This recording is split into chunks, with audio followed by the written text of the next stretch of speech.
दोस्तों आज का हमारा टॉपिक है identification, measurement, recording and communication. One by one हम एक एक टर्मिनोलॉजीज को देखेंगे। इससे पहले हमने अकाउंटिंग की डेफिनेशन को देखा था। उस डेफिनेशन में हमने देखा था अलग अलग टर्मिनोलॉजीज का यूज किया गया था और इन टर्मिनोलॉजीज के बेसिस पे ही हम अकाउंटिंग के नेचर को समझेंगे। तो वन बाय वन हम इस चीज को समझ रहे हैं।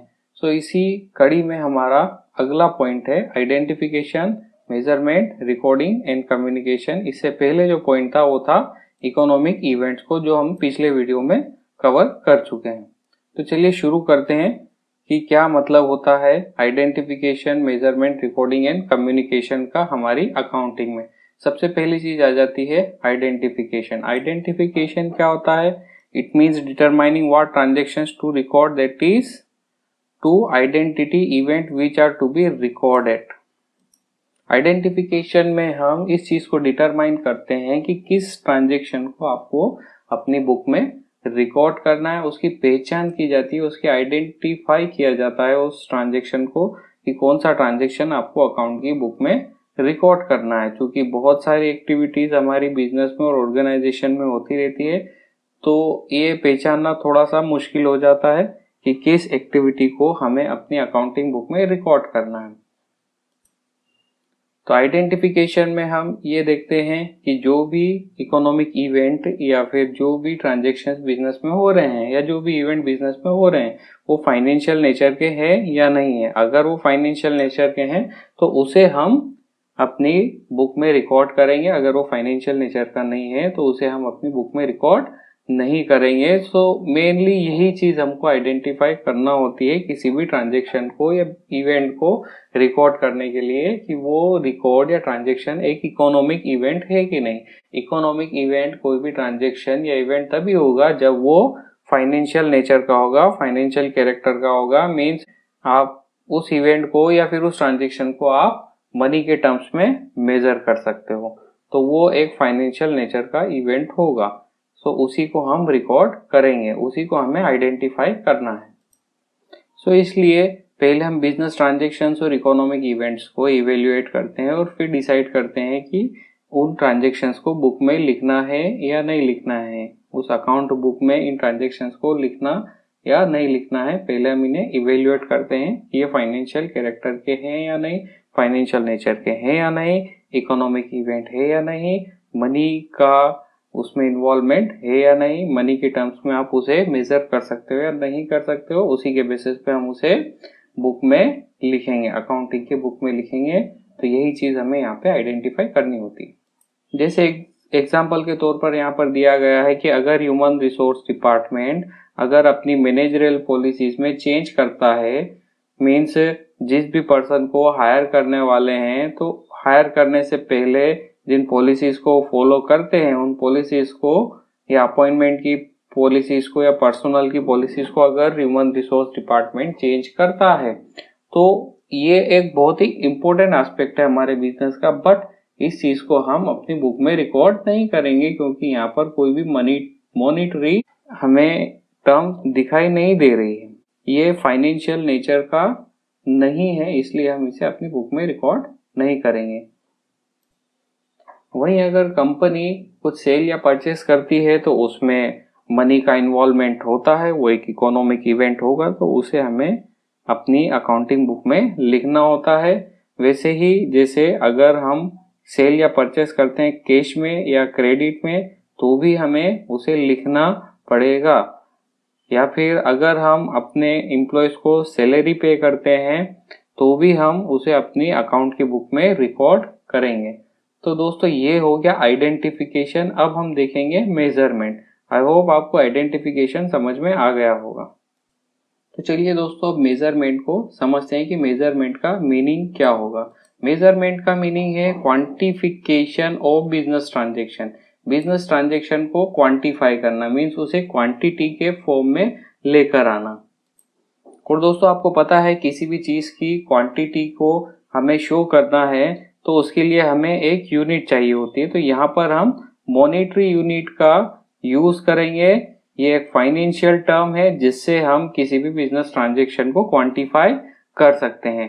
यहाँ पर अलग अलग देशों की अलग अलग यूनिट हो सकती है, बट हम इंडिया में रुपीस या पैसे के फॉर्म में इसे क्वांटिफाई करते हैं। मीन्स किसी भी बिजनेस ट्रांजेक्शन को हम क्वांटिफाई करने के लिए एक यूनिट यूज करेंगे कि रुपीस या पैसा हो सकता है। जैसे आपने कोई आइटम परचेज किया है तो कितने का परचेज किया, 5 रुपीज, 10 रुपीज, 500।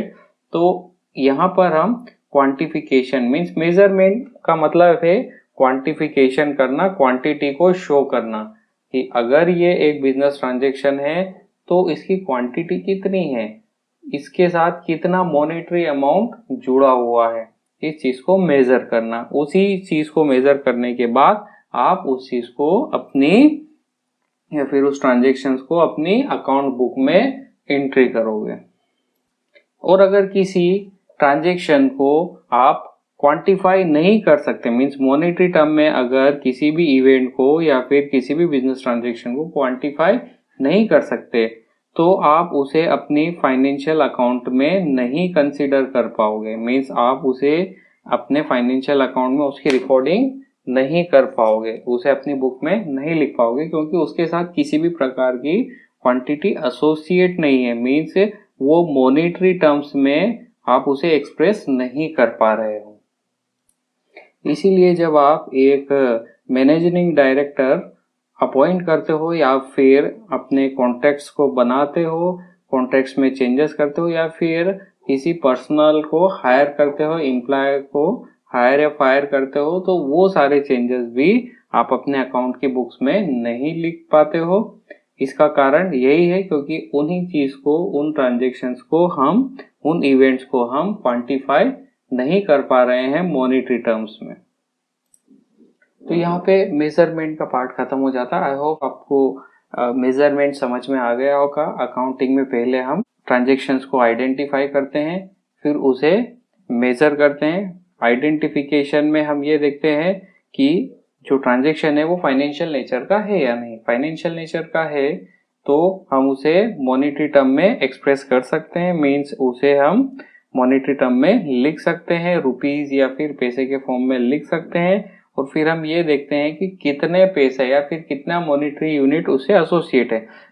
एक बार ये डिसाइड हो जाने के बाद फिर आप उस चीज को अपने अकाउंटिंग बुक में रिकॉर्ड करते हो, जिसे कहा जाता है recording. So once the economic events are identified and measured in financial terms, these are recorded in the books of accounting in monetary terms and in a chronological order। Means एक बार आपने identify कर लिया, major कर लिया financial terms को, इस financial transaction को, economic event को, उसके बाद आप इसे एक क्रोनोलॉजिकल ऑर्डर में अपनी बुक्स में लिखते हैं। क्रोनोलॉजिकल ऑर्डर में लिखने के बाद इन सारे फाइनेंशियल ट्रांजेक्शन्स को हम समराइज करते हैं। ये समराइज करने के लिए, ट्रांजेक्शन्स को समराइज करने के लिए पहले से एक अच्छी स्टेब्लिश्ड, वेल स्टेब्लिश्ड प्रैक्टिस हमारी बुक्स में दी हुई है, जिन्हें हम आगे जाके पढ़ेंगे। तो उसी के बेसिस पे हम उसे समराइज करते हैं और फिर जब चाहे हम उस समराइज रिपोर्ट को देख सकते हैं। चलिए दोस्तों, अब कम्युनिकेशन को समझते हैं। कम्युनिकेशन क्या होता है? इकोनॉमिक इवेंट्स को आइडेंटिफाई किया, मेजर किया, उसके बाद उसको रिकॉर्ड किया, उसके बाद हमारे पास एक पर्टिनेंट इंफॉर्मेशन आ जाती है। पर्टिनेंट इंफॉर्मेशन मींस ये एक यूजफुल इंफॉर्मेशन है, वो जनरेट हो जाती है अपने इंटरप्राइज के या ऑर्गेनाइजेशन के बारे में। फिर उसे कम्युनिकेट किया जाता है मैनेजमेंट को या फिर इंटरनल और एक्सटर्नल यूजर्स को। तो ये इंफॉर्मेशन जो हमने रिकॉर्ड की है उसे हम मैनेजमेंट को और इंटरनल और एक्सटर्नल यूजर्स को कम्युनिकेट करते हैं। और ये इंफॉर्मेशन हमें रेगुलरली कम्युनिकेट करना होती है अकाउंटिंग रिपोर्ट्स के थ्रू।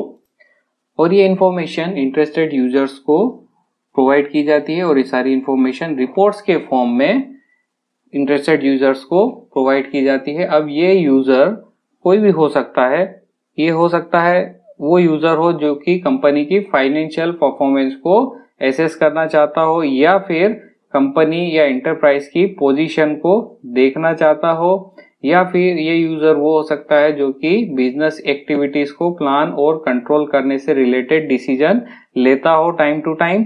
मीन्स ये हो सकता है आपके ओनर हो, मीन्स आपके बिजनेस के ओनर हो जो कि बिजनेस में प्लानिंग और कंट्रोलिंग का काम करते हैं। मीन्स वो बिजनेस एक्टिविटीज को प्लान करते हैं और उन्हें कैसे कंट्रोल करना है, ये इंफॉर्मेशन हम रिपोर्ट्स देखने के बाद ही डिसाइड कर सकते हैं। जैसे फाइनेंशियल परफॉर्मेंस और पोजीशन की बात आती है तो फाइनेंशियल परफॉर्मेंस और पोजीशन हमें कहाँ पे शो करना होती है।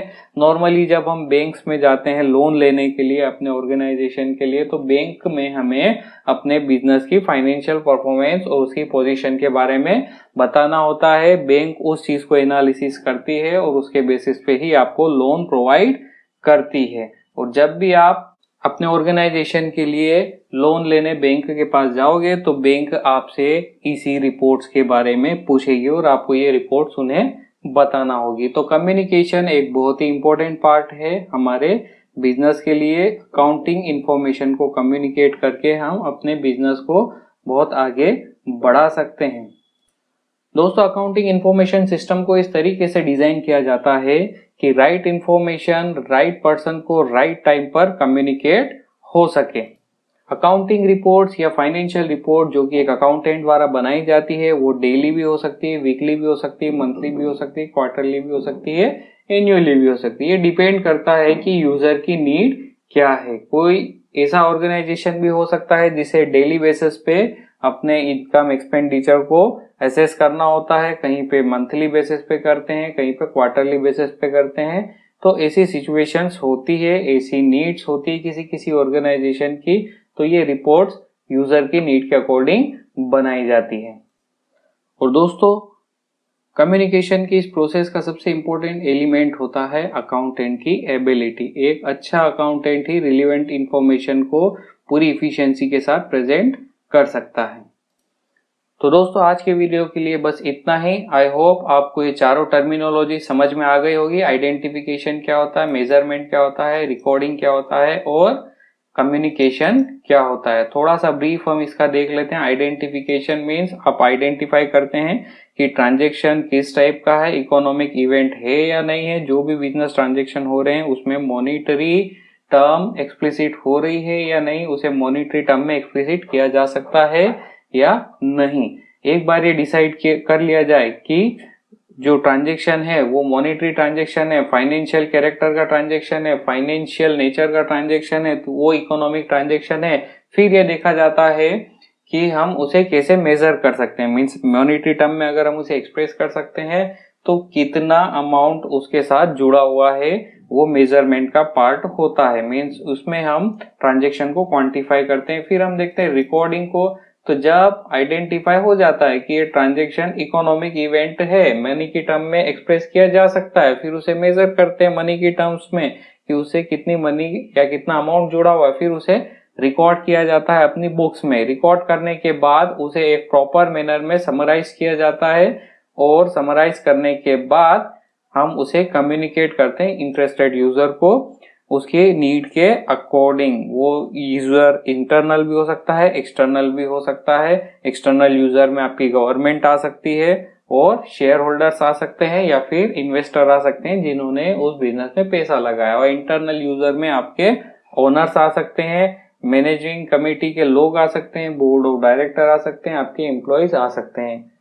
सो आई होप आपको ये टर्मिनोलॉजीज अच्छे से समझ में आ गई होगी। हम आपसे मिलते हैं अगले वीडियो में। दोस्तों, इस चैप्टर के बचे हुए टॉपिक्स हम अलग अलग पार्ट्स में स्टडी करेंगे जो कि हम हमारे आने वाले वीडियोस में कवर करेंगे। दोस्तों, अगर आपको ये वीडियो अच्छा लगा हो तो इसे लाइक करें। आगे और भी ऐसे वीडियोस पाने के लिए चैनल को सब्सक्राइब करें, बेल आइकन को हिट करें और कोई सवाल या सुझाव देने के लिए कमेंट करें। आखिर तक ये वीडियो देखने के लिए थैंक यू स्टूडेंट्स। मैं आपसे मिलता हूँ अगले वीडियो में। तब तक के लिए good bye and take care.